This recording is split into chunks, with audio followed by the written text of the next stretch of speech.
Meil kõigil on ühepalju aega, 24 tundi päevas, 168 tundi nädalas. Ometi tundub vahel nii, et osa inimesi jõuab selle ajaga terve hulga toimetusi teha ja teised jällegi on pidevas ajahädas. Mida siis peale hakata? Siinkohal saad abiks võtta enesejuhtimise nipid. Täna räägin 5 olulisest punktist, mis aitavad juhtida nii ennast kui ka aega. Esimene samm on teadlikkus. Kas sina tead, millele sa oma aega kulutad? On selliseid tegevusi, kuhu iga inimene aega panustab, näiteks magamine, söömine ja isiklik hügieen. Ja lisaks on veel sellised tegevused, mis võivad inimestel olla erinevad, näiteks hobid, perega aja veetmine, tööl või koolis käimine ja nii edasi. Paljud ei oska tegelikult öelda, kuhu nende aeg kulub. Teadlikkus on aja planeerimise olulisim samm, sest sa ei saa aega planeerida, kui sa isegi ei tea, kuhu seda kulutad. Ja siin tuleb appi ajapäevik. Võiksid seda pidada vähemalt nädal aega. Siis hakkad nägema, kuhu sinu aeg kulub ja see omakorda annab võimaluse midagi oma ajakasutuses muuta ja aega juurde tekitada. Ajapäeviku pidamiseks võid võtta eraldi vihiku või paberilehe, võid kasutada kalendermärkmikku, aga on olemas ka äppe, mis aitavad ajakasutuse kohta selgust saada. Teine samm on eesmärkide seadmine.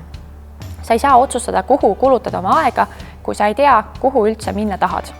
Mulle meeldib öelda, et eesmärk on tähtajaga unistus.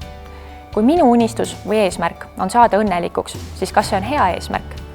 Mõte selle eesmärgi taga on väga hea, aga eesmärgi püstitus jätab soovida.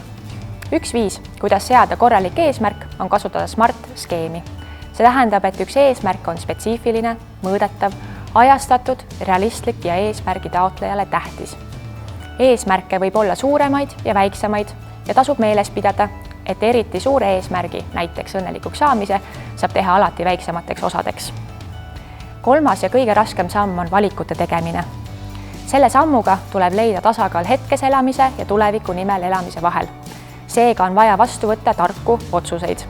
Kas oled mõelnud sellele, et kui tuleksid hommikul voodist välja 10 minutit varem, siis tekitaksid aastas juurde 3 tööpäeva? Sa ei taha 3 lisatööpäeva? Ega ei peagi tahtma. Võid seda lisaaega kasutada hoopis mõneks toredaks tegevuseks, mis sind inspireerib ja see on sinu enda valik. Peamine on lihtsalt märgata, kuidas oma aega kasutad ning selle juures valikuid ja otsuseid teed.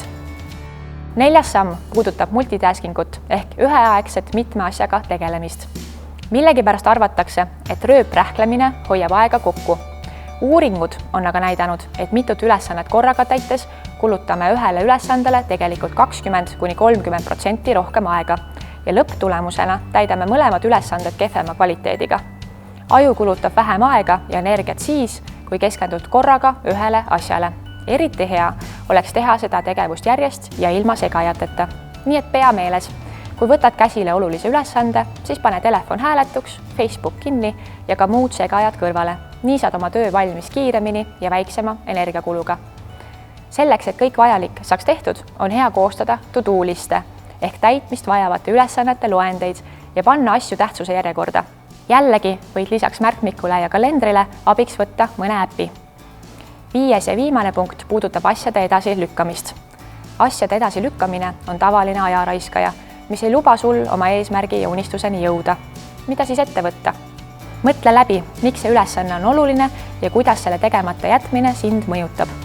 Jaga suur eesmärk osadeks ja mõtle seejuures, mis oleks väiksem samm, mille saad ära teha. Mõtle läbi, kas oled saanud ülesandest aru ja vajaduse korral küsi lisainfot. Küsi nõu nende käest, kes on sama ülesannet juba täitnud. Ja muuda oma suhtumist. Selle asemel, et mõtelda, ma pean tegema, mõtle hoopis nii, ma otsustan teha. Palu kellelgi küsida, kuidas su ülesanne edeneb. Ja leia viis, kuidas ennast ülesande täitmise eest premeerida.